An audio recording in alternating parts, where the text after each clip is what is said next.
Good evening, good afternoon, good night, or good morning, wherever you are in the world. You have just seen the mighty Nearco winning the Grand Prix de Paris in 1938. Nearco was bred and owned by Senatore Federico Tesio and Marchese Incisa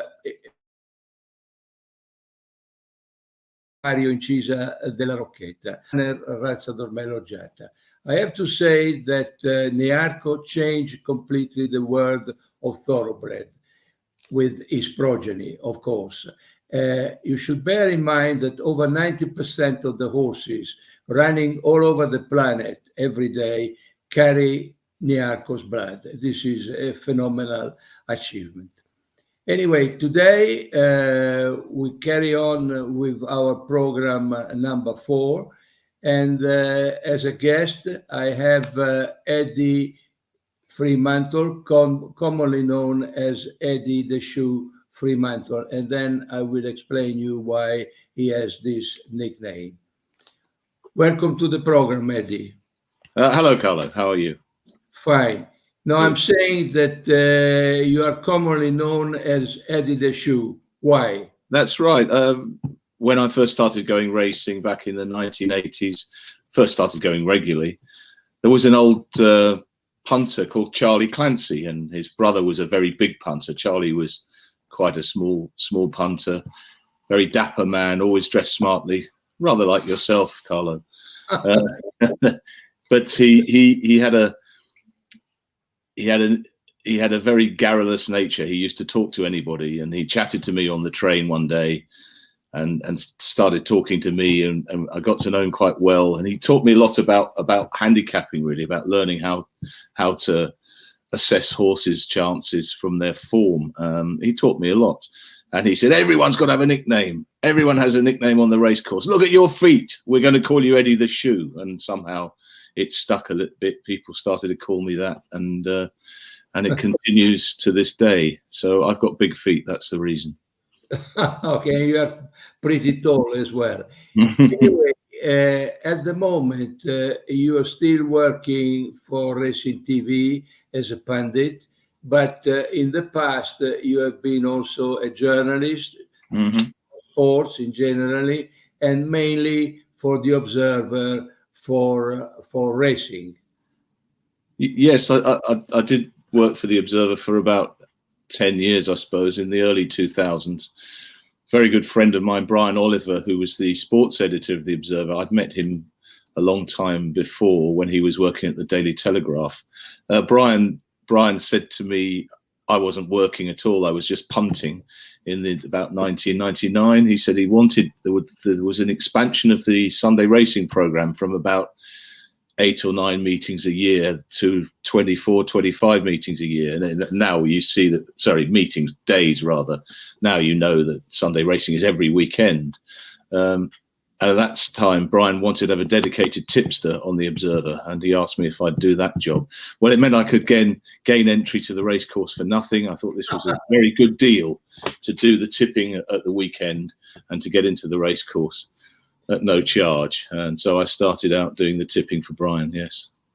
Anyway, you are well known in the racing world as a successful professional punter. This is when somebody meet you on the race course or somewhere, everybody knows what you are doing, and you are doing that very successful.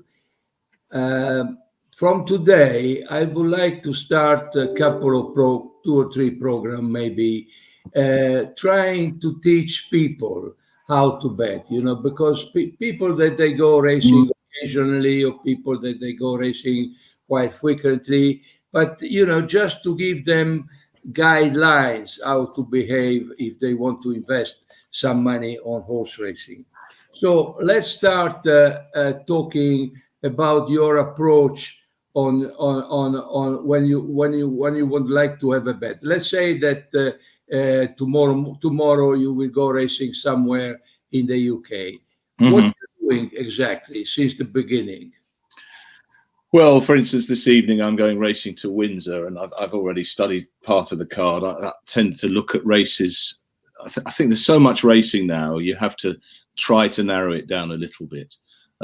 It's hard for me to go right back to the beginning when I first started betting, because it was such a long time ago, and things have changed both in the sport and both in my own attitude to betting. It's hard for me to sort of go back and say to someone, oh, if you're starting out for the first time, this is what you should do. But this is what I do. I'll study the card, Yes. only the races up to a mile, because that kind of narrows it down a bit. It means if I found, when I first started betting seriously, I was betting mainly in national hunt racing, but for various reasons, I've changed my tack. I now concentrate on flat racing. Tends to be the low. Sorry to interrupt you. I remember that you were regular at Cheltenham at all major jumping meetings. Yeah, sure, but things change, and I found that I wasn't making enough of a profit to carry on betting on those meetings.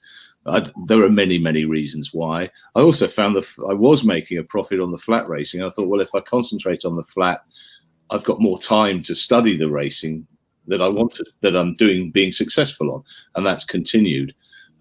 It may not continue forever, I don't know, but the way I look at it, there's so much racing, it's very difficult to become well versed in everything. So I cut it down to generally the lower grade stuff as well, because I think that the high grade racing, most people know the form. I think it's a little bit harder to gain an edge, whereas if you specialize in an area, you're more likely to gain an edge. And I look at the lowest grade flat racing at up to a mile. Sorry if I interrupt you, because as you say, if you're talking about group races, group 1, 2, 3, or big handicap or something, most of the people know the form, can understand the odds. And so if you go down, as you say, lower grade, up to a mile, you might have an edge on the punter as well as on the bookmakers. That's my premise. Of course, when I'm winning, I always think it's the most ideal way of doing it. When I'm going through a worse patch, I'm thinking, shouldn't I be looking at these higher grade racing where the horses are more reliable? No, it works for me, Carlo, and that wouldn't work for everybody. Obviously, if you're a sit-at-home punter and you're watching ITV racing, you're only going to see the higher grade stuff. And those are the races you'll be wanting to bet on, and those are the races you'll gain, the horses you'll gain an understanding for, and that's the way I started way back when there was little terrestrial television coverage at a weekend, and the big meetings in the middle of the week, all through the summer and all through the summer, and I gained an interest by looking at those races. But I think you have to evolve a little bit to keep ahead of things. I found an edge here, and so far it's still working well. Okay, let's say that tomorrow there is one of your races, one of your favorite races somewhere in the country. First of all, you go everywhere by train, and then you are I have to say that Eddie is very professional also in the train timetables, because he knows everything, every kind of station in the UK, and he knows the timetable very well. So let's say that tomorrow you go somewhere because there are races you are interested in. What you doing exactly since starting in the morning? Well, maybe the night before, maybe early in the morning, I'll prepare the card. I'll get some speed figures together and put them on the card as a sort of a guide to horses' ability, particularly in the handicaps. Watch all the videos. Nowadays, you have to watch all videos, really. And again, it's a question. Some people like to watch the videos of the races day by day and make notes on them. I find I haven't got time to do that. There's so much racing. So I tend to watch the horses' videos. Obviously, I do watch the racing day by day and make some notes, but I watch the horses' videos as I'm going through a race to refresh my memory, or to see something I may not have seen before, to assess whether a horse was may have been compromised by where he was running on the track on his earlier race, or whether he had a bad draw, or whether the ground was wrong. But I look through the form as well in a more linear way. So it's, again, I find it hard to sort of speak for somebody or to somebody who's just starting out, because this has evolved over a long time. My routine for going through races, I tend to make a little speed map to see where the pace of the race is likely to come from, whether it might be a strongly run race or whether there might be no pace. If there's likely to be no pace, I'm more wary of having a bet in the race. I like to bet in truly run races if possible.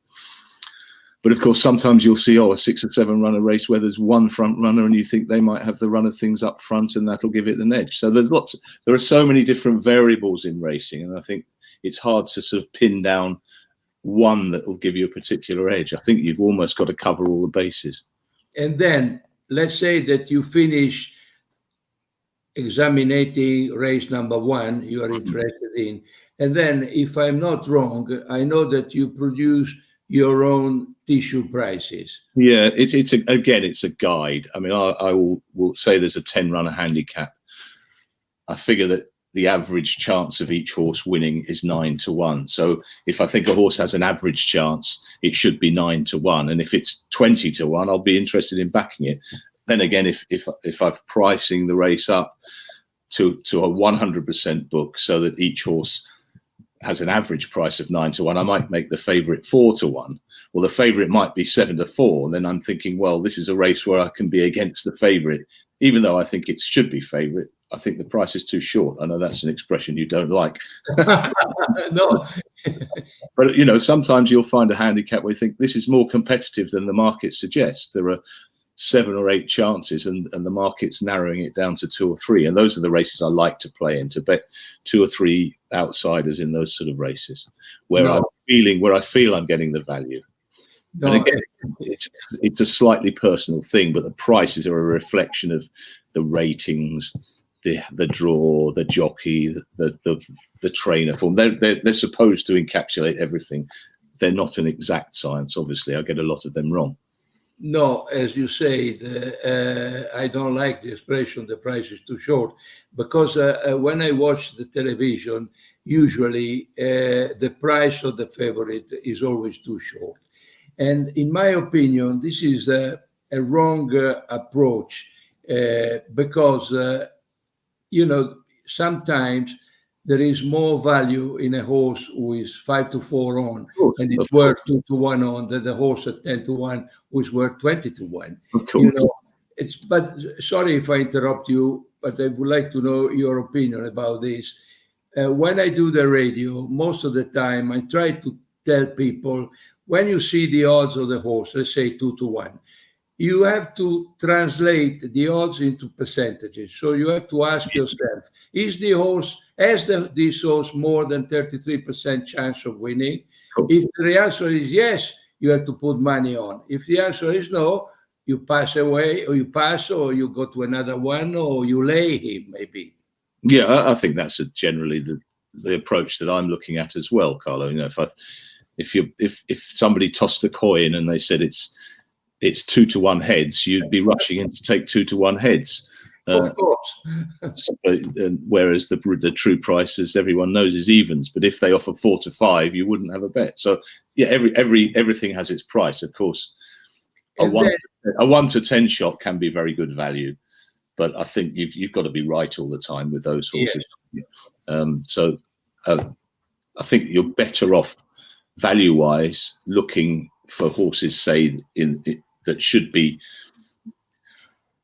Say, I don't know. It's hard to describe it. I'm not. You can be backing horses you think should be 1 to 2 at 4 to 6, but I think you're getting better value if you're backing horses at 5 to 1 that should be 2 to 1. Yes, no, I agree with that. Do you use Betfair as a guide? I use it as a guide. Yes, very close to the off. It seems to be quite a good guide to whether horses aren't going to do well. So the market at the moment is very accurate in terms of judging the horses that aren't going to do well. Horses that retain their price roughly seem to run their race, but sometimes you get a horse that drifts alarmingly to the off and they don't run well. That seems to happen more than it used to. But do you hedge your money sometimes with Betfair, with the exchanges? Very occasionally, very rarely. normally if I think a horse is valued at 8-1, I'll back it at 8-1 because I think it should be, say, 5-1. When it goes to 5-1, I don't really want to lay it because I tend to stick with the betting rather than the laying. But now the bookmaker, they used to hedge their money a lot, especially with bad luck. Yes. It's wrong. The on-course bookmakers, The on-course bookmaker, I believe they do, yes. And I'm afraid the exchanges have altered the on-course landscape to such an extent that a lot of the guys, bookmakers on course, are not really making books anymore. Conversely, there's not much money around for them to field on the normal days racing, maybe only on the big days. Yes, and Nick Russ says that, Nick Russ in my program number 1, he said that 1.5% of the betting turnover is on course. So that's the reason why the SP is not calculated anymore using the bookmakers on course, because all the money is off course. Most of the money. And it's hard to know how much money isn't seen at all, how much money is underground as well. Yes, because before we talk to this affordability check, we have to say what you have done. Then you take your train, you go to the track, and then what you're doing when you go there. Well, when I go to the track, if it's not raining heavily, I like to walk the course to try and assess if there's going to be any advantage to go one side or the other or down the middle. Sometimes there's nothing to be seen from doing that, but it gives you a feel of what might happen or where the better position on the track might be. If it's raining heavily, one, I don't want to get too wet, might ruin another pair of shoes, but mainly the ground's going to change. So you can walk out there in a half an hour of rain, the ground's going to change. So you haven't wasted your time, but you haven't got an idea of what the ground is going to be like for the actual racing. A lot of this was taught, course walking was taught to me by a guy you know well. You know Peter Ellis. You call him the crocodile. He's from Australia, and he used to come over here quite a lot for the big meetings. And I'd walk the course with him, and he taught me a lot about course walking, about what to look out for, length of grass, the wind, things that tend to get ignored, or not totally ignored by everyone, but overlooked, let's say, in people's assessment of races. Well, Peter, he walked every race course in the world. It's amazing. And he walks after racing as well to see where the horses have cut the race course up more, just to give him an extra view of where the better place to be has been. And then of course, you go to the paddock, the pre-parade ring, the paddock, and what you doing there exactly? Well, I'm looking for horses. Remember, because I've tried to specialize, I know quite a few of these horses. Obviously, with newcomers, with 2-year-olds, and you're looking more for fitness and behavioural traits. But if you know the horses well, you might think this horse looks a bit better than he did last week, or this horse looks a bit worse than he did last week, and it might just get a little edge that way. You also might see some people in the paddock. The previous week, no owners. Suddenly 4 people are with the horse. There must be a lot more interest in him this week. So you can gain a little bit more like that, I think. Yes. Now we have a break. Don't go away. Stay with us.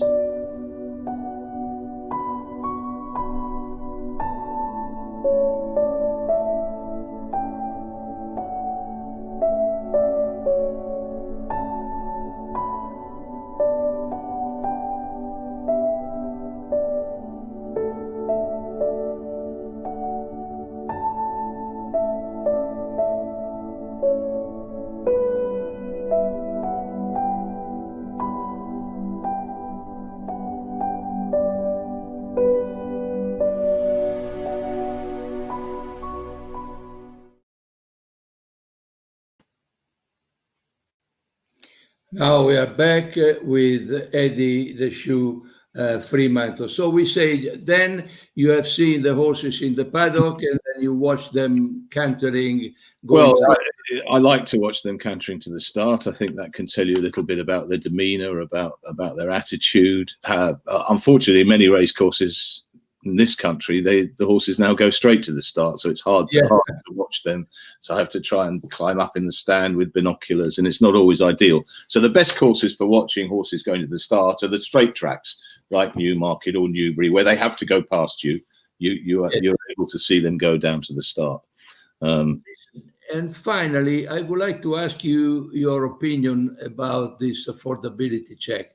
The other day I was at Newmarket and I met some friends that are quite substantial punters, and they show me on their telephone WhatsApp, because now they say, unfortunately, we have to go to these guys, black market, because we cannot carry a lot of money punting on course, because it's very dangerous to go around with 10,000 or 15,000 pounds in the pocket. And then the other way, we have to go through these things, otherwise we can't bet at all. Yeah, it's a knotty problem. It's evolved over a number of years. I think it almost, problems of getting your money on has always been there for punters who want to get enormous sums on. So at the right price, certainly. And it's become harder and harder. First, the bookmakers started making it harder to have a bet anyway. And then the affordability checks started to be made, although they're not, the Gambling Commission have never really been concrete about the compulsory nature or not of affordability checks. Many bookmakers brought them in anyway. And I think it hasn't done those bookmaking firms any harm in terms of the sort of punters they want to keep on their books, but for the punters trying to get reasonable amounts of money on, it's caused a lot of problems. And I don't know the answer to it. I'm kind of glad I'm the age I am, and I'm not trying to start out in this game, because I think it would be very difficult. Yeah. Anyway, I wish to thank you very much, because I think that you have been extremely clear. And then I hope that the watcher have understood one way of being a professional punter, how to behave, how to invest your money in the best possible way. See you soon, Eddie. Eddie the Shoe, Fremantle. Ciao, Carlo. Ciao. Bye. Bye-bye.